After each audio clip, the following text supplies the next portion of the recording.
Que el Señor le bendiga en esta nueva oportunidad en que podemos escudriñar la palabra del Señor. En esta oportunidad vamos a meditar en el libro de Jeremías, capítulo 23, versículo 18, que a su texto lo leemos en el nombre del Padre, del Hijo y del Espíritu Santo. Porque ¿quién estuvo en el secreto de Jehová y vio y oyó su palabra? ¿Quién estuvo atento a su palabra y la oyó?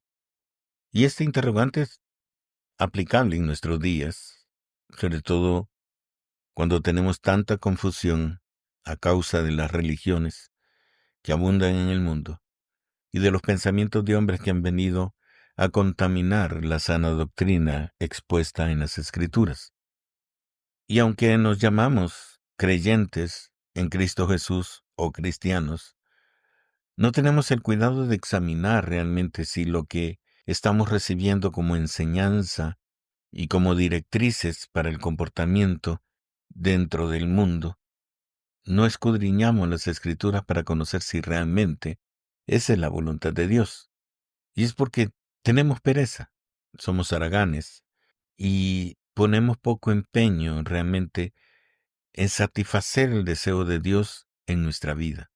Pocos conocemos realmente cuál es la voluntad de Dios específicamente para la vida de uno, porque cada uno de nosotros es diferente y por lo tanto el plan que Dios tiene para cada persona es diferente.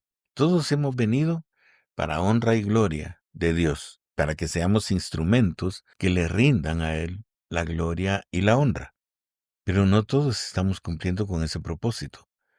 Y no todos estamos contribuyendo a que el Evangelio de la Salvación se predique hasta lo último de la tierra, como lo establece la Escritura. Y nos debería interesar realmente contribuir de alguna forma, porque al hacerlo, la palabra dice que entonces vendrá el fin. Y entonces alcanzaremos aquello por lo cual estamos luchando o estamos esforzándonos por alcanzar, que es nuestra salvación, y entrar a la gloria de Dios con los réditos que están escritos en la palabra. Pero realmente nosotros estamos viviendo dentro de ese propósito, dentro de esa búsqueda, o sencillamente estamos viviendo por vivir, porque es lo que el mundo nos enseña, que vivamos por vivir y alcanzar de alguna forma pues una felicidad ficticia. Sabemos que todo lo que está en el mundo es pasajero y por lo tanto Cristo Jesús nos ha invitado a que hagamos tesoro en los cielos para que tengamos dónde llegar y cuando lleguemos que disfrutar en ese lugar, porque ahí recibiremos el galardón, el premio a todo el trabajo que hayamos desempeñado aquí en la tierra. Y entonces surge la pregunta, ¿y qué trabajo estoy haciendo yo para poder alcanzar las recompensas en el cielo? Porque ya, de acuerdo a lo que Cristo Jesús está expresando, que nos hagamos tesoros en los cielos, quiere decir que de alguna forma las acciones que yo estoy desarrollando aquí en el mundo me van atesorando tesoros en los cielos. Y esos tesoros son los que voy a disfrutar cuando yo llegue indudablemente al lugar que Cristo Jesús ha preparado para recibirme. Y eso sí lo creo y yo estoy viviendo para alcanzar esto. Y esa es la condición. Pero, ¿qué es lo que estoy haciendo para ganar esos tesoros o para acumular esos tesoros? Y es aquí donde entra precisamente esa pregunta. ¿Quién estuvo en el secreto de Jehová? ¿Dónde está el secreto de Jehová? El secreto de Jehová está en su corazón, en el deseo que él tiene para que el hombre lo reconozca como su Dios y el poder ser el Dios de aquellos que lo reconozcan. Eso lo declara en Jeremías 32:38 cuando dice, y me serán por pueblo, y yo seré a ellos por Dios. Entonces hay una relación que día a día se tiene que venir perfeccionando, de tal forma que conozcamos a nuestro Dios y lo entendamos, para que entonces logremos cumplir su buena voluntad en nuestra vida y de esa forma acumular los tesoros allá en el cielo. Pero si yo no conozco la voluntad de Dios, ni he escuchado la palabra de Dios como debe ser, entonces yo estoy practicando cosas que no son certeras o no me van a aportar nada bueno en mi vida. El cristianismo que no rinde frutos tampoco va a acumular esos tesoros, porque son los frutos los que identifican el tesoro que voy a recibir. las acciones, el trabajo que yo realice para cumplir la buena voluntad de Dios en este mundo, son los que me darán el derecho de recibir un pago, una recompensa, un galardón. Y eso es lo que me genera a mí el tesoro en los cielos. Por eso la pregunta, ¿qué estamos haciendo? Y si lo que estamos haciendo realmente me está brindando a mí el provecho esperado allá en los cielos. Aquí en la tierra nosotros trabajamos para adquirir cosas de la tierra, pero ¿qué estamos haciendo para adquirir las cosas de los cielos? Porque es aquí que debemos trabajar para que en el cielo se acumulen los tesoros. Es aquí donde nosotros tenemos que cumplir la voluntad de Dios en nuestra vida para que eso genere fruto y ese fruto me genere el tesoro. Entonces, si yo lo estoy haciendo, si yo lo estoy cumpliendo, si yo estoy impactando al mundo con mi testimonio, entonces indudablemente yo sé que voy a tener algo acumulado ahí arriba. Pero yo tengo la seguridad porque estoy trabajándole al Señor por ello. Entonces, la pregunta que todos nosotros deberíamos hacer es, ¿estoy cumpliendo la voluntad de Dios? ¿Y cómo voy a saber cuál es la voluntad de Dios? Pues estando en el secreto de Dios. Ese secreto tan precioso. Ese lugar donde tengo intimidad con Dios. Adán y Eva lo tenían. Ellos tenían su jardín del Edén, donde la presencia de Dios se paseaba y donde Adán y Eva podían hablar con Dios libremente, hasta que se encontró en ellos el pecado, y eso los sacó de la presencia de Dios.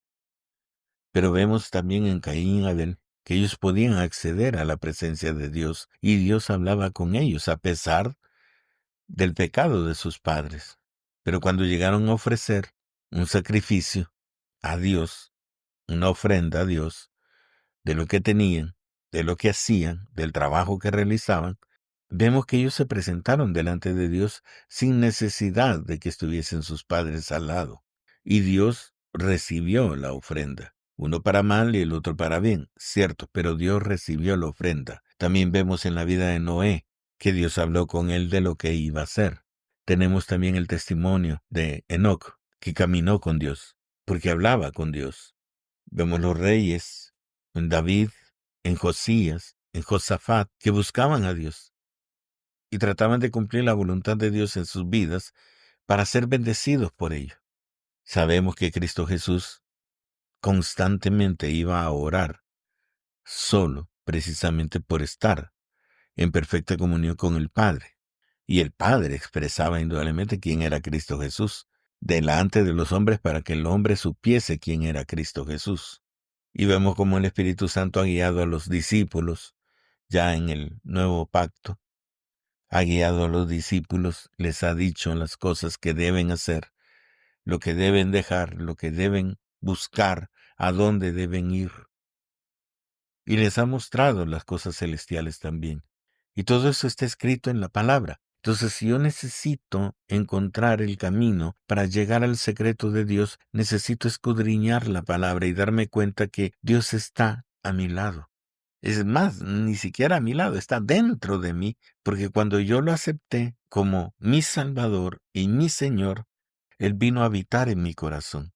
Entonces yo lo tengo al acceso de tan solo buscar esa presencia en mí, porque soy templo y morada de su Espíritu Santo y morada del Dios viviente. Entonces no tengo excusas. Yo puedo llegar al secreto de Dios cuando yo lo desee hacer, cuando realmente yo tenga la necesidad o tenga el deseo de estar en intimidad con Dios, yo ya sé dónde está Dios. Pero ¿lo sabes tú? ¿Lo has encontrado tú? ¿Estás aprovechando esa gran oportunidad que cada uno de los creyentes tiene de buscar a Dios en intimidad y encontrarse con Él para que nos dé a conocer cuál es su voluntad para nosotros? Y conocer su camino y conocer la obra que debemos hacer para honrarle a Él. Porque para eso no necesitamos intermediarios. Para eso no necesitamos que otra persona nos diga lo que debemos hacer. Es Dios quien nos va a declarar las cosas como Él las quiere que nosotros hagamos. Y no podemos pensar, o sea, que Dios no nos quiere recibir si Él lo ha dado todo, lo más preciado que Él tenía lo ha dado precisamente para reconciliarnos con Él. Entonces Dios está dispuesto, Dios ya hizo lo que tenía que hacer para que nosotros llegásemos a su presencia. Entonces no hay ninguna excusa que nos pueda impedir alcanzar la presencia de Dios en nuestra vida, a menos que estemos pecando, porque el pecado es lo que nos aleja de Dios. Y si consideramos que es mucho más beneficioso para nosotros estar pecando que estar en la presencia de Dios, pues nosotros mismos estamos definiendo cuál va a ser nuestro fin, cuál va a ser nuestra recompensa por la forma en cómo actuamos. Y por eso el reclamo de Dios, o sea, ¿quién? ¿Quién estuvo en el secreto de Jehová y vio y oyó su palabra? ¿Y quién estuvo atento a su palabra y la oyó? O sea, porque Dios está dispuesto a declararnos las cosas. La Biblia me dice a mí que Dios no va a hacer nada sin declararlo con anticipación a través de sus profetas. Y Dios me recomienda, o sea, que busquemos indudablemente tener esa relación íntima, de no necesitar otras personas para relacionarme con Dios. Yo lo puedo hacer. ¿Qué es lo que necesito? Necesito únicamente creerlo y dar el tiempo para hacerlo. Y entonces buscar en el corazón de Dios lo que me corresponde a mí. Yo sé, por lo que dice Jeremías 29, del 11 al 13, que Dios me dice, porque yo sé los pensamientos que tengo acerca de vosotros, dice Jehová, pensamientos de paz y no de mal, para daros el fin que esperáis. Entonces me invocaréis y vendréis y oraréis a mí, y yo os oiré, y me buscaréis y me hallaréis, porque me buscaréis de todo vuestro corazón. Ese es el deseo de Dios, que lo busquemos con toda la necesidad de nuestro corazón, y entonces lo vamos a encontrar, porque Él está con los brazos abiertos esperándonos, y se ha dado a su Hijo precisamente para abrir ese camino que me relaciona con Él. No creo que Él cierre la puerta. No creo que Él mismo nos eche de su presencia si realmente nosotros lo venimos a buscar con todo nuestro corazón. Porque el corazón contrito y humillado, dice la palabra, Él no lo desprecia. Entonces no tenemos excusa. No hay razón de por qué depositar en otros hombres mi relación con Dios. Si Dios me está llamando para que nos unamos a Él, para que estemos con Él, para que lo escuchemos y pongamos por obra lo que Él nos dice. Y sus mandamientos, dice la Escritura, no son gravosos, no son difíciles. Su palabra para mí es como agua fresca en medio del desierto. Es algo que trae a mí una frescura, una seguridad, una confirmación de lo que debo hacer y la forma en cómo lo debo hacer, en el lugar donde lo debo hacer y en el momento que lo debo hacer, para honrar a Dios, para glorificarlo, para servirle, para ser instrumento útil en sus manos y bendecir al mundo a través de la obra que yo estoy haciendo. Cada uno de nosotros tiene esa tarea. Cada uno de nosotros tenemos un llamado especial, específicamente para la vida de cada uno, que no es igual al del otro. Y cuando yo entienda que soy algo especial para el Señor y que el trabajo que yo voy a realizar no lo puede realizar nadie, entonces eso me va a dar una motivación y la fuerza necesaria para realizar la tarea. Y entonces decirle, como Cristo Jesús se lo dijo al final de sus días y de su vida, hecho está. Lo que me mandaste hacer, lo hice. Y entonces se escuchará la voz del Señor que dice, buen siervo fiel, entra al gozo de tu Señor. Pero si no estoy siendo fiel, si no estoy cumpliendo la voluntad de Dios, si no estoy haciendo lo que debo hacer, no voy a escuchar esas frases, no voy a escuchar esas preciosas palabras y poder exclamar que he llegado a la meta y he ganado la batalla. Así que yo le invito de que se preocupe por estar en el secreto de Dios, que procure estar en el corazón de Dios, escuchando su palabra, escudriñando la Escritura, confirmando el propósito de Dios en mi vida y seguir adelante. Es cierto, Dios me puede instruir a través de los líderes espirituales que Dios ha puesto, como los apóstoles, los profetas, los evangelistas, los pastores, los maestros, todos los siervos que de alguna forma están liderando grupos de trabajo espiritual. Dios puede hablar, Dios me puede dar a conocer cuál es su voluntad, pero no tengo que poner toda mi confianza en ello. La misma palabra dice, maldito el que confía en el hombre. Entonces yo tengo que escudriñar su palabra para saber si realmente lo que me están enseñando está conforme al corazón de Dios. Esa era la actitud que tenía el pueblo de Berea.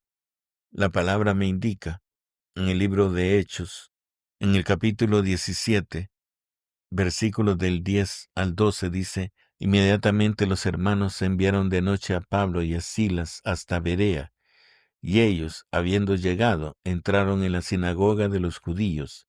Y éstos eran más nobles que los que estaban en Tesalónica, pues recibieron la palabra con toda solicitud, escudriñando cada día las Escrituras, para ver si estas cosas eran así. Así que creyeron muchos de ellos, y mujeres griegas de distinción, y no pocos hombres. ¿Y qué es lo que hacían de noble? Dice que escudriñaban cada día las Escrituras para ver si lo que estaban oyendo era conforme a la enseñanza que Dios había revelado a sus profetas, a los que habían escrito pues, los antiguos textos. Esa es la actitud que nosotros debemos tener. Si todavía no hemos aprendido a entrar al secreto de Dios y estar en intimidad con Él, pues entonces escudriñemos las Escrituras y comparemos la enseñanza que me están dando con lo que dicen las Escrituras a ver si es cierto. Porque las verdades de Dios se complementan en toda la Escritura, pero lo que sale de un solo texto ya es doctrina. Toda la voluntad de Dios está expresada en toda la Biblia, toda la Biblia. Entonces todo tiene que coordinar, tiene que estar de acuerdo, en perfecta comunión, trabajando para hacer de mí un perfecto obrero de Dios, para hacer buenas obras, dice la Escritura. Para eso son diseñadas las Escrituras y para eso el trabajo de los 5 ministerios dentro de la iglesia. Entonces tenemos fuentes donde podemos confirmar cuál es la voluntad de Dios para mi vida. No hay excusa. Entonces, si tú todavía no has entrado en ese mover del Espíritu, en conocer la palabra y en poner por obra lo que ella me enseña, entonces es tiempo para que nosotros nos dediquemos a ello. Es tiempo para que nosotros nos empeñemos en mejorar nuestra relación con Dios y comenzar a cumplir su voluntad en mi vida. Porque todos, sin excepción, hemos sido llamados a servir a Dios, haciendo buenas obras e iluminando a este mundo de tinieblas. Que el Señor le bendiga y espero de que esto de alguna forma lo edifique.